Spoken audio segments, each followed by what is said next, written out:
Hello, आज हम जैव रसायन पाठ का अगला टॉपिक अगला जैव अणु विटामिन पढ़ेंगे। देखिए, जो विटामिन शब्द है वो सबसे पहले दिया था फंक ने। तो विटामिन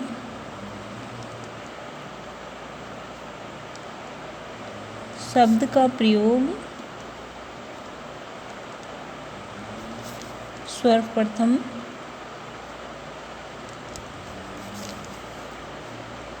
फंक नामक एक वैज्ञानिक है, उन्होंने किया था, फंक ने किया था। और विटामिन का अर्थ होता है वाइटल एमिन। विटामिन और इसका अर्थ होता है, क्या होता है? वाइटल एमिन्स, अर्थात जीवित तंत्रों में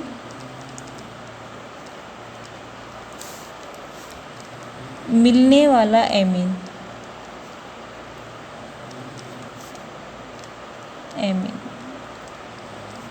जीवित तंत्रों में मिलने वाला एमिन इस विटामिन शब्द का अर्थ होता है। जो विटामिन होते हैं वो कार्बोहाइड्रेट, वसा, प्रोटीन के अलावा ऐसे जैव अणु होते हैं या कार्बनिक पदार्थ होते हैं जो सामान्य स्वास्थ्य, वृद्धि व पोषण के लिए आवश्यक होते हैं। अगर ये हमारे शरीर को नहीं मिलेंगे तो हमें कोई ना कोई रोग हो जाता है। तो विटामिन की परिभाषा होगी कार्बोहाइड्रेट, प्रोटीन तथा वसा। देखिए, जो कार्बोहाइड्रेट, प्रोटीन, वसा है ये शरीर के लिए बहुत महत्वपूर्ण है। ये हमारे शरीर को ऊर्जा प्रदान करते हैं। प्रोटीन हमारे शरीर में अनुरक्षण का कार्य करती है, साथ में शरीर की वृद्धि के लिए भी आवश्यक होती है। और वसा भी हमारे शरीर को क्या प्राप्त करती है? ऊर्जा। तो इनके अलावा भी कौन और हमारे शरीर को ज़रूरी है? विटामिन भी ज़रूरी है। तो कार्बोहाइड्रेट, वसा, प्रोटीन के अतिरिक्त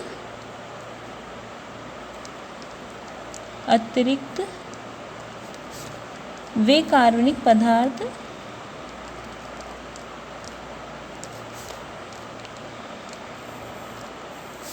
जो सामान्य वृद्धि, स्वास्थ्य व पोषण के लिए आवश्यक होते हैं।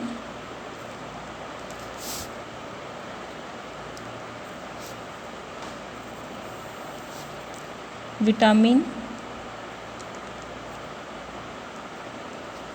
कहलाते हैं। तो जो हमारे शरीर की सामान्य वृद्धि, स्वास्थ्य और पोषण के लिए आवश्यक होते हैं वो सब क्या कहलाते हैं? विटामिन कहलाते हैं। जो विटामिन होते हैं वो न तो कोशिका को ऊर्जा प्रदान करते हैं और न ही कोशिका का निर्माण करते हैं, परंतु क्या करते हैं? ये हमारे शरीर में होने वाली जैविक क्रियाओं में सहायता प्रदान करते हैं। जैविक क्रियाओं को क्या करते हैं? संपन्न करते हैं। सभी पेड़ पौधों में विटामिन का संश्लेषण होता है, परंतु मानव में अधिकांश विटामिन का संश्लेषण नहीं होता, इन्हें हमें बाहर से लेना पड़ता है। तो सभी पेड़ पौधों में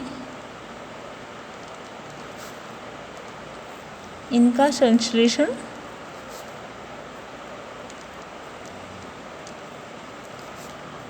होता है, लेकिन मानव शरीर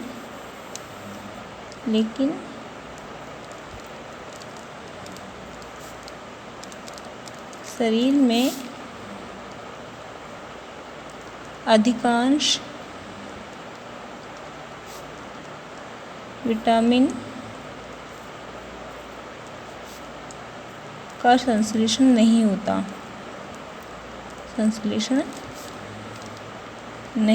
है।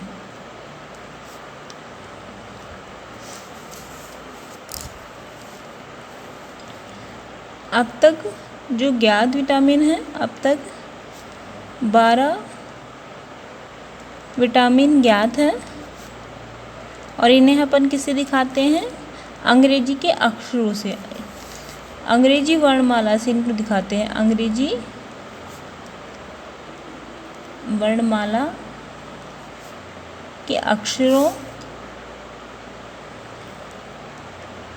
ABCDE आदि से इनको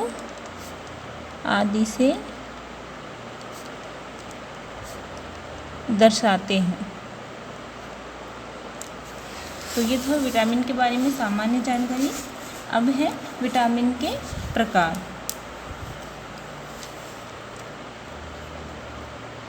विटामिन के प्रकार, और विटामिन को बांटा गया है विलेयता के आधार पे कि ये किस में विलेय है। इस आधार पे विटामिन को 2 भागों में बांटा गया है, जल में विलेय विटामिन और वसा में विलेय विटामिन। तो सबसे पहले हम पढ़ेंगे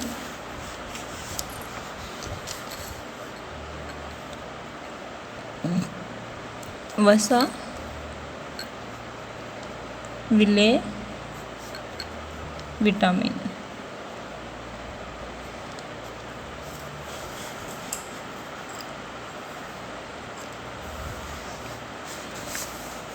देखिए, जो वसा में विलेय विटामिन होते हैं, ये विटामिन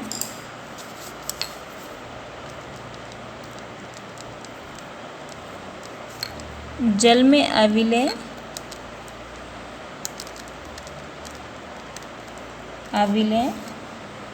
तथा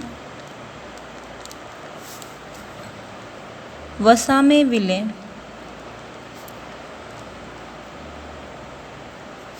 होते हैं। ये तेलीय पदार्थ, अब तेल में कौन विलेय होगा? तेलीय पदार्थ ही विलेय होगा। तो ये तेलीय पदार्थ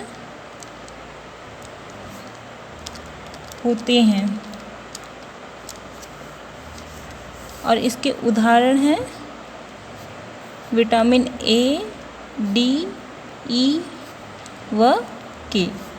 ये इसके 4 उदाहरण हैं, vitamin A, D, E, K।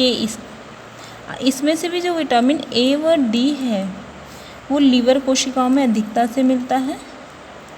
Liver कोशिकाओं में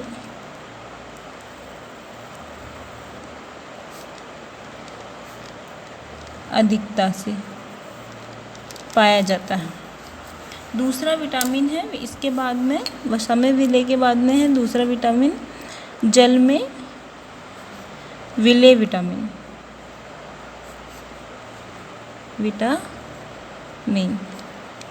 अब देखिए, जैसा नाम से पता चल रहा है जल में विलेय मतलब ऐसा विटामिन जो कि जल में विलेय होगा, वसा में अविलेय। जल में विलेय होते हैं, तो ये किसमें विलेय होंगे? जल में विलेय होंगे। जैसे उदाहरण इसके उदाहरण A, D, E, K तो इसमें आ गया। अब बचा क्या? Vitamin B, C। तो विटामिन B कॉम्प्लेक्स व C जो है वो इसी के अंदर आते हैं। एक और है विटामिन H। विटामिन H जो होता है वो न तो जल में विलेय और न ही तेल में विलेय होता है।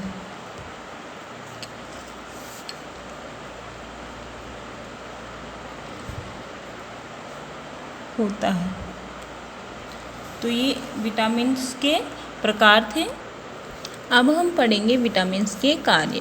तो देखिए, विटामिन के कार्य जानने से पहले हम ये सारणी जानेंगे कि हमको पता है जो विटामिन्स होते हैं वो क्या कार्य करते हैं, शरीर की जैविक क्रियाओं में सहायता प्रदान करते हैं। अगर ये विटामिन शरीर की जैविक क्रियाओं में सहायता प्रदान नहीं करेंगे या इनकी हमारे अंदर कमी हो जाएगी तो इनकी कमी से क्या हो जाएंगे, रोग हो जाते हैं। तो हम एक एक विटामिन का स्रोत, कार्य और उनके अभाव से होने वाले रोगों के बारे में पढ़ेंगे। तो सबसे पहले है विटामिन ए। तो विटामिन ए को बोलते हैं कैरोटीनॉइड। अब जो विटामिन ए है इसका मुख्य स्रोत जो है वो है हरे व पीले रंग के साग। अब हरे रंग के साग यानी जैसे कि मेथी है, पालक है, पीले रंग में पपीता है, ये सभी इसके स्रोत है। इसके साथ में दूध, अंडा व मछली। ये जो विटामिन ए है ये किससे संबंधित है, नेत्रों की दृष्टि से संबंधित है, हमारी आँखों से संबंधित है। तो इसकी कमी से जो रोग होता है वो है रतौंधी रोग। और इस रोग का लक्षण है कि इसमें रात में आपको दिखाई नहीं देता, दिन के समय में तो अच्छे से दिखाई देता है पर रात में इसमें दिखाई नहीं देता है। अगला जो विटामिन है vitamin B complex. Vitamin B complex का अर्थ है इसके अंदर कई सारे विटामिन बी के समूह होते हैं। तो उसमें सबसे पहला विटामिन बी है विटामिन B1 जिसका नाम है थायमिन। ये जो विटामिन है ये हरी साग सब्जी, दूध, अनाज, खमीर आदि में ये मिलता है। और ये क्या कार्य करता है, तंत्रिका तंत्र का संचालन करता है। इसकी कमी से जो रोग होता है उसका नाम है बेरी बेरी। तो आप विटामिन बी से याद रखिए बेरी बेरी। अगला जो विटामिन है वो है विटामिन B12 राइबोफ्लेविन जिसका साइंटिफिक नेम है। और ये इसका मुख्य स्रोत है हरी सब्जी, दूध, खमीर और वृक्क। और ये किसके लिए आवश्यक है, शरीर की वृद्धि के लिए आवश्यक होता है। इस विटामिन की कमी से क्या होगा, होठों का फटना और डर्मेटाइटिस इस विटामिन की कमी से होते हैं। साथ ही इसमें कभी कभी मुंह में, इसकी कमी से मुंह में छाले भी दिखाई देने लग जाते हैं। तो ये था विटामिन B2। अगला विटामिन है विटामिन B6 जिसका नाम है पिरिडॉक्सिन। ये अपन को मिलता है अनाज, दालें, अंडा और मांस में। ये रक्त संचालन से संबंधित है और इसकी कमी से जो रोग हो जाता है वो है माइक्रोसाइटिक एनीमिया। तो एनीमिया रोग हो जाता है, मतलब खून की कमी इसके अंदर हो जाती है। अगला विटामिन है विटामिन B3 जिसका नाम निकोटीनिक अम्ल या नाइसिन है। और ये अपन को मिलता है यीस्ट, दूध, टमाटर, अनाज आदि में ये अपन को मिलता है। ये कार्य करता है उपापचय क्रियाओं में भूमिका प्रदान करता है। इसकी कमी से होता है प्लेग्रा रोग। अगला जो विटामिन है वो है विटामिन B12 या जिसे साइनोकोबालामिन अपन बोलते हैं। ये मिलता है यकृत, मछली में ये विटामिन अपन को मिलता है। इसका जो कार्य है वो है उपापचय क्रियाओं में सहायता प्रदान करना। और इसकी कमी से जो रोग हो जाता है वो है पर्सिनियस एनीमिया रोग हो जाता है। इसमें जो अपनी RBC है वो हृदयाकार हो जाती हैं। अगला है एस्कॉर्बिक विटामिन C जिसका कि नाम है एस्कॉर्बिक अम्ल। ये जो विटामिन है ये ज़्यादातर खट्टे चीज़ों में मिलता है जैसे नींबू, संतरा, आंवला, अमरूद, पत्ता गोभी, टमाटर आदि में ये मिलेगा। इसका कार्य है घावों को भरने का। और इसकी कमी से जो रोग हो जाता है वो होता है स्कर्वी। इस रोग में आपके मसूड़ों में से खून आने लग जाता है। अगला विटामिन C के बाद में अगला विटामिन है विटामिन D और इसका नाम स्टेरॉल है जो अपन को मिलता है तेल, मांस, मक्खन, मछली व सूर्य के प्रकाश से अपन को ये विटामिन मिलता है। और ये हड्डियों को मजबूत करने का कार्य करता है। तो इसकी कमी से बच्चों में जो रोग होता है वो होता है रिकेट्स नामक रोग हो जाता है। अगला विटामिन है विटामिन E जिसे कि अपन BT विटामिन भी कहते हैं। और इसका जो ये विटामिन मिलता है बिलोना तेल में, गेहूं के अंकुर में, इसके साथ ही ये मिलता है जो बादाम का तेल होता है उसमें। ये प्रतिऑक्सीकारक होता है। और जनन, इसकी कमी से जो रोग होता है वो होता है जनन क्षमता में कमी आ जाती है, फर्टिलिटी घट जाती है इसकी कमी से। अगला जो विटामिन है वो है विटामिन H जिसे बायोटिन कहते हैं। और ये मिलता है दूध, खमीर और अंडे में। ये उपापचय क्रियाओं के लिए आवश्यक होता है और इसकी कमी से बालों का गिरना आरंभ हो जाता है। अगला जो विटामिन है वो है विटामिन के, और ये जो विटामिन है ये मिलता है हरी पत्तेदार सब्जियों और दालों में, और इसका जो कार्य होता है वो होता है रक्त का थक्का बनाने का कार्य करता है। और जब इस विटामिन की कमी हो जाएगी तो हम कौन सा रोग हो जाएगा, रक्त का थक्का नहीं बनेगा। तो ये था कुछ विटामिन्स, उनके मुख्य स्रोत, कार्य और उनके अभाव से होने वाले रोग। आज के लिए इतना ही, धन्यवाद।